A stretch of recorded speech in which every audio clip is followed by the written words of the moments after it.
Welcome to Sukesh economic classes. International monetary fund వారు విడుదల చేసిన వరల్డ్ ఎకనామిక్ అవుట్లుక్ నివేదికలో భాగంగా భారతదేశం ప్రపంచంలోనే అత్యంత వేగవంతంగా ఆర్థిక వ్యవస్థ వృద్ధి రేటును సాధిస్తున్న దేశంగా అవతరిస్తున్నది అని చెప్పి పేర్కొనడం జరిగింది. 2025-26 ఆర్థిక సంవత్సరానికి గాను భారతదేశం యొక్క ఆర్థిక వ్యవస్థ వృద్ధి రేటు 6.6% నమోదవుతుందని చెప్పి కూడా నివేదికలో పేర్కొన్నారు.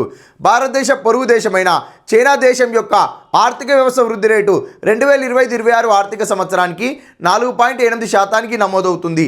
ఇండియా ఆర్థిక వ్యవస్థ వృద్ధి రేటు 6.6%తో నమోదై చైనా ఆర్థిక వ్యవస్థ వృద్ధి రేటు కంటే భారతదేశం యొక్క ఆర్థిక వ్యవస్థ వృద్ధి రేటే వేగవంతంగా ముందంజలో ఉంది అని చెప్పి IMF వారు విడుదల చేసిన వరల్డ్ ఎకనామిక్ అవుట్లుక్ నివేదికలో పేర్కొన్నారు.